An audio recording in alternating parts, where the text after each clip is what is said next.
ಇನ್ನು ರಾಮಮೂರ್ತಿ ಕಲ್ಲು ಕಳಿಸಿದ ವಿಚಾರವಾಗಿ ದಂಡದ ಬಗ್ಗೆ ವದಂತಿ ಇತ್ತಲ್ಲ, ಶಿಲೆಯ ಕಲ್ಲು ಆಯ್ಕೆಗೂ ಮುನ್ನವೇ ದಂಡ ಕಟ್ಟಿದ್ರು ಶ್ರೀನಿವಾಸ್ ಅವರು. 2022ರ ಜುಲೈನಲ್ಲಿಯೇ ದಂಡ ಕಟ್ಟಿದ್ರು ಶ್ರೀನಿವಾಸ್.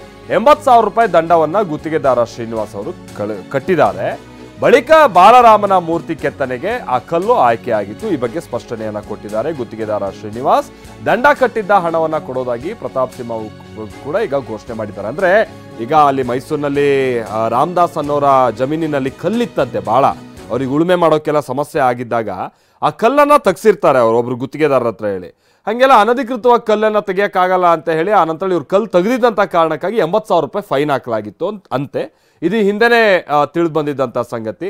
ಈಗಿದೊಂದು ಸ್ವಲ್ಪ ಬೇರೆ ಬೇರೆ ತರಂತ ರಾಜಕೀಯವಾದ ಪುಕಾರ್ಗಳಿಗೂ ಕಾರಣ ಆಗ್ತಾ ಇತ್ತು. ಬಟ್ ಇದು ರಾಮಲಲ್ಲಾನಿಗೆ ಕಲ್ಲನ್ನು ಕಳಿಸೋದಕ್ಕೆ ಇದು ಆಯ್ಕೆ ಆಗೋದಕ್ಕಿಂತ ಮುನ್ನನೇ ಇದು ಫೈನ್ ಹಾಕಲಾಗಿತ್ತು ಅನ್ನುವಂಥದ್ದು ಈಗ ಗೊತ್ತಾಗಿದೆ. ನಾನು ಅಯೋಧ್ಯೆಗೆ ರಾಮನ ಕಲ್ಲು ಕೊಟ್ಟಿರೋಂಥ ನಾನೇ. ಅದು ಏನಂತಂದರೆ ನಾವು ಈಗಾಗಲೇ ಟಿ ವಿ ಚಾನಲ್ಗಳಲ್ಲಿ ಮಾಧ್ಯಮದವರೆಲ್ಲ ತುಂಬ ಬಂದು ಮಾತಾಡ್ಸಿದ್ರೆ ಎಲ್ಲರಿಗೂ ತುಂಬ ಧನ್ಯವಾದಗಳು. ಯಾಕಂದರೆ ಅವರಿಲ್ಲದೆ ಇದ್ದರೆ ನಾವು ಗುರುತಿಸ್ಕೊಳ್ಳೋಕ್ಕೂ ಆಯ್ತಿರಲಿಲ್ಲ. ಅದೇ ರೀತಿ ನಮ್ಮ ಇದಕ್ಕೆ ಅಯೋಧ್ಯೆಗೆ ಕಲ್ಲು ಕೊಟ್ಟಿರೋದಕ್ಕೆ ಏನೋ ದುಡ್ಡೇ ಕೊಟ್ಟಿಲ್ಲ ಹಂಗೆ ಹಿಂಗೆ ಅಂತೇಳಿ ಏನೇನೋ ಪ್ರಚಾರ ಮಾಡಿ ಮಾಡ್ತಾಯಿದ್ದಾರೆ ಅಂತೇಳಿ ನಮ್ಮ ಗುರುಗಳು ಬೈದರು ಅಂದರೆ ಆ ಥರ ಕೆಟ್ಟಾಗಲ್ಲ. ಇಲ್ಲಪ್ಪ ನಿಮಗೆ ದುಡ್ಡು ಕೊಟ್ಟಿಲ್ವಾ, ಮೋಸ ಮಾಡಿದ್ದೀವ, ನಮ್ಮ ಟ್ರಸ್ಟಿಂದ ನಿಮಗೆ ದುಡ್ಡು ಕೊಟ್ಟಿದ್ದೀವಿ ತಾನೆ ಅಂತ ಕೇಳಿದ್ರು. ನಿಜವಾಗ್ಲೂ ದುಡ್ಡು ಕೊಟ್ಟಿದ್ದಾರೆ. ನಮಗೆ ಸಮರ್ಥವಾಗಿ ಅದೇನು ಕೊಡಬೇಕೋ ಅದನ್ನು ಕೊಟ್ಟು ಅವರು ಅಯೋಧ್ಯೆಗೆ ಕಲ್ಲನ್ನ ತಗೊಂಡೋಗಿದ್ದಾರೆ. ದಯವಿಟ್ಟು ತಪ್ಪು ಪ್ರಚಾರ ಕೊಡಬೇಡಿ. ನಾನು ಬೇರೆ ವಿಷಯ ಏನು ಹೇಳಿಲ್ಲ. ಆದರೆ ನಾನು ದಂಡ ಕಟ್ಟಿರೋದು ಮಾತ್ರ ನಿಜ. ದಂಡ ಕಟ್ಟಿರೋದು ನಿಜ. ಅಂದರೆ ನಮಗೆ ಗಣಿಗಾರಿಕೆ ಆ ಥರ ಮಾಡಬೇಕು ಅನ್ನೋದು. ಇನ್ನು ಇದು ಭಾರಿ ರಾಜಕೀಯವಾದಂಥ ತಿರುವನ್ನ ಕೂಡ ಪಡಿತಾ ಇತ್ತು. ಅದರಲ್ಲೂ ಸಂಸದ ಪ್ರತಾಪ್ ಸಿಂಹ ಶ್ರೀನಿವಾಸ್ ಅವರಿಗೆ ನೀಡಿದಂತಹ ದಂಡವನ್ನ ಬಿಜೆಪಿಯೇ ನೀಡುತ್ತೆ ಅಂತ ಹೇಳಿದರು. ಅದನ್ನ ರಾಜಕೀಯವಾಗಿ ತಿರುಗಿಸುವ ಯತ್ನ ಕೂಡ ಆಗಿತ್ತು. ಇದಕ್ಕೂ ಮೊದಲು ಕಾಂಗ್ರೆಸ್ ಕಾಲದಲ್ಲಿ ದಂಡ ಹಾಕಲಾಗಿದೆ ಅಂತ ಹೇಳಲಾಗಿದ್ದು, ಬಳಿಕ ಬಿಜೆಪಿ ಅವಧಿಯಲ್ಲೇ ಶ್ರೀನಿವಾಸ್ ಅವರಿಗೆ ದಂಡ ಹಾಕಿರೋದು ಬಯಲಾಗಿತ್ತು. ಹೀಗಾಗಿ ನಿನ್ನೆ ಮೈಸೂರಿನಲ್ಲಿ ಮಾತನಾಡಿದಂಥ ಪ್ರತಾಪ್ ಸಿಂಹ ದಂಡ ಕಟ್ಟಿದ್ದ ಶ್ರೀನಿವಾಸ್ ಅವರಿಗೆ ಹಣ ನೀಡೋ ಘೋಷಣೆಯನ್ನ ಮಾಡಿದ್ದಾರೆ.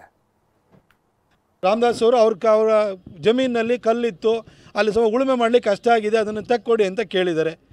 ಆಗ ಅವರು ಶ್ರೀನಿವಾಸ್ ಅವರು ಹೋಗಿ ಆ ಕಲ್ಲನ್ನು ತೆಗೆದಿದ್ದಾರೆ. ಒಳಗಡೆ ಒಳ್ಳೆ ಕಲ್ಲು ಸಿಕ್ಕಿದೆ. ಅದನ್ನು ತೆಗೆದು ಹಾಗೆ ಇಟ್ಟಿದ್ದಾರೆ. ಆಮೇಲೆ ಕೊನೆಗೆ ಅದರ ಆ ಕಲ್ಲಿನ ಯೋಗ, ರಾಮದಾಸ್ ಅವ್ರ ಯೋಗ ಅಥವಾ ಶ್ರೀನಿವಾಸ್ ಕೈಯಿಂದಲೂ ಕೂಡ ಇಂಥದ್ದೊಂದು ಆಗಬೇಕಿತ್ತು ಕೆಲಸ. ಹಾಗಾಗಿ ಅಯೋಧ್ಯೆಯಲ್ಲಿ ರಾಮಲಲ್ಲನ ವಿಗ್ರಹ ಕೆತ್ತನೆಗೆ ಆ ಕಲ್ಲು ಸೆಲೆಕ್ಟ್ ಆಯಿತು. ಆ ಕಲ್ಲನ್ನು ಇವತ್ತು ಹೀಗೆ ತಗೊಂಡೋಗಿ ಕಳಿಸ್ಲಿಕ್ಕಾಗಲ್ಲ. ಅದಕ್ಕೆ ಮತ್ತೆ mains and geology department permission ಬೇಕಿತ್ತು. ಅವರು ಅನಧಿಕೃತವಾಗಿ ಅದನ್ನು ಕಲ್ಲನ್ನು ತೆಗೆದಿದ್ದಾರೆ ಅನ್ನೋ ಕಾರಣಕ್ಕೆ ಅಧಿಕಾರಿಗಳು ಏನೂ ಮಾಡೋಕ್ಕಾಗಲ್ಲ. ಆದರೂ ಸರ್ಕಾರದ ಏನು ದಂಡ ಇದೆ ಆ ದಂಡನ ಹಾಕಿದ್ದಾರೆ.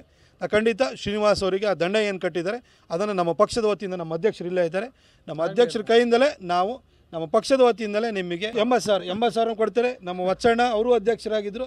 ನಮ್ಮಲ್ಲೆಲ್ಲ ಸ್ವಲ್ಪ ಬ್ಯಾಂಕ್ ಬ್ಯಾಲೆನ್ಸ್ ಇಟ್ಟಿದ್ದಾರೆ, ತಲೆ ಕೆಡಿಸ್ಕೊಬೇಡಿ, ನಾವು ಕೊಡ್ತೀವಿ. ಇನ್ನು ಈ ಬಗ್ಗೆ ಗುತ್ತಿಗೆದಾರ ಶ್ರೀನಿವಾಸ್ ಜೊತೆಗೆ ನಮ್ಮ ಪ್ರತಿನಿಧಿ ರಾಮ್ ಮಾತುಕತೆಯನ್ನು ನಡೆಸಿದ್ರು. ಈ ಟೈಮ್ನಲ್ಲಿ ಶ್ರೀನಿವಾಸ್ ಏನು ಹೇಳಿದ್ರು ಬನ್ನಿ ಕೇಳೋಣ. ನಿಮಗೆ ಕಲ್ಲು ಏನು ತೆಗೆದ್ರಲ್ಲ, ಬಂಡೆ ಕಲ್ಲು ಶಿಲೆ ಮಾಡಿದ್ದಾರೆ, ಶಿಲೆ ಮೂರ್ತಿಗೋಸ್ಕರ ಕೊಟ್ಟರೆ ಆ ಸಂದರ್ಭದಲ್ಲಿ ನಿಮಗೆ ಏನಾದರೂ ದಂಡ ಹಾಕಿದ್ರೆ ಅದಕ್ಕಿಂತ ಮುಂಚೆ ಹಾಕಿರೋದ? ಸರ್ ನಮಸ್ತೆ, ಶ್ರೀನಿವಾಸ್ ನಟರಾಜು ಅಂತ. ಸರ್ ನಮಗೆ ಅಲ್ಲಿ ಕಲ್ಲನ್ನ ತೆಗಿಬೇಕಾದ್ರೆ ನಮಗೆ ಅಂದರೆ ಭೂಮಿ ಲೆವೆಲಿಂಗ್ ಮಾಡಬೇಕಾದ್ರೆ ಕಲ್ಲುಗಳು ಬರ್ತಾಯಿತ್ತಲ್ಲ, ಆ ಸಂದರ್ಭದಲ್ಲಿ ನಮಗೆ ದಂಡ ಹಾಕಿದ್ದು. ಅದನ್ನು ತೆಗೆದ ಮೇಲ್ಗಡೆ ಪಕ್ಕದಲ್ಲಿ ಇದು ಮಾಡಬೇಕಾದ್ರೆ ಅದು ಇವಾಗ ಅದನ್ನೇ ಜಾಸ್ತಿ ಜನ ನಮಗೆ ತುಂಬ ಇದನ್ನೇ ಕೇಳ್ತಿದ್ದಾರೆ. ಇಲ್ಲ ಅಯೋಧ್ಯೆಗೆ ಕಳಿಸ್ಬೇಕಾದ್ರೆ ನಿಮಗೆ ಲಾರಿ ಹಿಡಿದು ದಂಡ ಹಾಕಿದ್ರೆ ಆ ಥರ ಈ ಥರ ಅಂತೆಲ್ಲ ಕೇಳ್ತಾರೆ. ದಯವಿಟ್ಟು ಇಲ್ಲ, ನಿಮ್ಮ ಕೈ ಮುಗಿದು ಕೇಳ್ಕೊತೀನಿ, ಅದೇ ರೀತಿಯೇ ಪ್ರಶ್ನೆ ಮಾಡೋಕ್ಕೆ ಹೋಗ್ಬೇಡಿ. ನಮಗೆ ಫಸ್ಟು ಕಲ್ಲನ್ನ ತೆಗಿಬೇಕಾದ್ರೆ ರಾಮನ್ಗೆ ಅಂತ ಗೊತ್ತಿಲ್ಲದೆ ಇರೋ ಸಂದರ್ಭದಲ್ಲಿ ನಮಗೆ ನಮ್ಮ ಸುರೇಂದ್ರ ವಿಶ್ವಕರ್ಮ ಅವರು ನಮಗೆ ಫೋನ್ ಮಾಡಿ ಹೇಳ್ತಾರೆ, ಅಯೋಧ್ಯೆಗೆ ಹಿಂಗೆ ಕಲ್ಲು ಬೇಕಪ್ಪ, ಒಳ್ಳೆ ಕಲ್ಲನ್ನ ನೀವು ಕೊಡಬೇಕು ನೀನು ಅಂತ ಹೇಳಿ ಫೋನ್ ಮಾಡಿ ಹೇಳ್ತಾರೆ. ಚೆನ್ನಾಗಿ ಕಲ್ಲು ನೋಡೋಕೆ ಹೋಗಿರ್ತಾರೆ ಬೇರೆ ಕಡೆಯಿಂದ.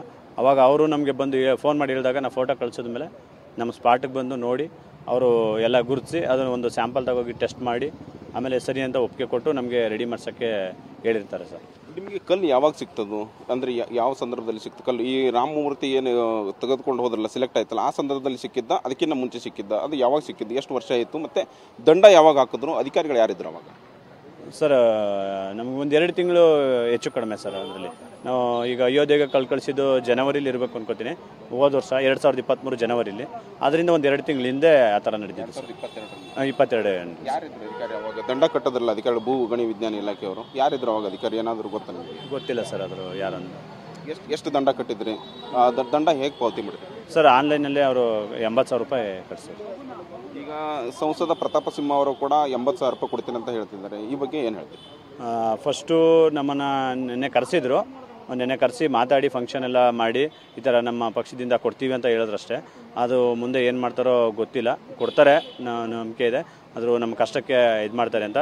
ಈಗ ಮೊದಲನೇದಾಗಿ ನಮಗೆ ಬೆಂಗಳೂರಿಗೆ ನಮ್ಮ ಕರ್ನಾಟಕ ರಕ್ಷಣಾ ವೇದಿಕೆ ಕರವೇ ವೀರ ಕನ್ನಡಿಗರ ಗರ್ಜನೆ ಅವರು ನಮ್ಮ ಮಂಜುನಾಥ್ ಸರ್ ಕರೆಸಿ ಇವತ್ತು ಮೊದಲನೇ ಬಾರಿಗೆ ಅವರಿಂದನೇ ನಮಗೆ ಅದನ್ನು 80,000 ರೂಪಾಯಿ ಏನು ನೀವು ದಂಡ ಕಟ್ಟಿದ್ದೀರಾ ಅದನ್ನು ನಾವು ಬರೆಸ್ಕೊಡ್ತೀವಿ ಅಂತೇಳಿ ನಮಗೆ ಒಂದು ಖುಷಿನ ಇದು ಮಾಡಿ ನಮಗೆ ಸನ್ಮಾನ ಮಾಡಿ ಹೂವಿಂದೆಲ್ಲ ಮಾಡಿ ಅವ್ರಿಗೆ ನಮ್ಮನ್ನು ಮಾಡಿ ಇಲ್ಲಿ ತನಕ ಕರ್ಕೊಬಂದಿರ್ತಾರೆ.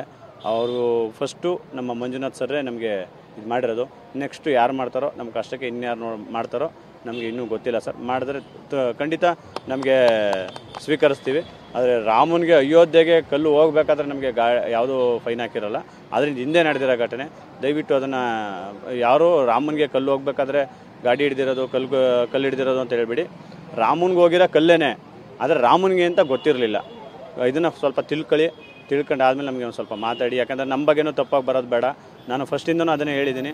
ರಾಮನಿಗೆ ಹೋಗಿರೋ ಕಲ್ಲೇನೆ, ಆದರೆ ರಾಮನಿಗೆ ಅಂತ ಗೊತ್ತಿರಲಿಲ್ಲ. ಒಂದು 2 ತಿಂಗಳು ಹಿಂದೆ ನಡೆದಿದ್ದ ಘಟನೆ ಇವು. ಅದಾದಮೇಲೆ ನಾವು ರಾಮನಿಗೆ ಅಂತ ನಾವು ಕಲ್ಲನ್ನ ಸೆಲೆಕ್ಟ್ ಮಾಡಿದ್ದು. ನಮಗೆ ಆ ವಿಷಯದಲ್ಲಿ ತುಂಬ ಖುಷಿ ಇದೆ. ಈಗ ರಾಮನೇ ನಮಗೆ ಹೆಸರು ತಂದುಕೊಟ್ರು. ಮತ್ತು ಈ ಥರ ಇದೆಲ್ಲ ನಮಗೆ ಎಲ್ಲೋ ಒಂದು ಮೂಲೆಯಲ್ಲಿದ್ದವ್ರನ್ನ ಗುರುತಿಸೋರೆ. ದೇವರಿಲ್ದೇ ಏನೂ ಆಗೋಲ್ಲ. ದಯವಿಟ್ಟು ಅದನ್ನು ಅಪಪ್ರಚಾರ ಮಾಡಬೇಡಿ. ನಿಮ್ಮ ಕೈ ಮುಗಿದು ಕೇಳ್ಕೊತೀನಿ. ಅದು ತಪ್ಪಾಗಿ ಮಾಹಿತಿ ಕೊಟ್ಟಾಗ ನಮಗೊಂಥರ ನೋವಾಗುತ್ತೆ, ಬೇಜಾರಾಗುತ್ತೆ. ನಾವು ಯಾಕೆ ಹಿಂಗೆ ಮಾಡಿದ್ವೇನೋ, ಕೊಟ್ಟಿದ್ದೇ ತಪ್ಪ ಅನ್ನಿಸ್ಬಿಡುತ್ತೆ ಒಂದೊಂದು ಸರಿ. ದಯವಿಟ್ಟು ಆ ಥರ ಮಾಡೋಕ್ಕೆ ಹೋಗಬೇಡಿ ಅಂತ ನಾನು ಕೈ ಮುಗಿದು ಕೇಳ್ಕೊತೀನಿ ಸರ್. ಇದಿಷ್ಟು ಏನೋ ಶ್ರೀನಿವಾಸರ ಮಾತಾಗಿರ್ತಕ್ಕಂಥದ್ದು. ಕ್ಯಾಮ್ರಾ ಪರ್ಸನ್ ಶಿವಕುಮಾರ್ ವಾಲಿ ಜೊತೆ ವಿನಾಯಕ್ ಗುರವ್, TV9 ಬೆಂಗಳೂರು.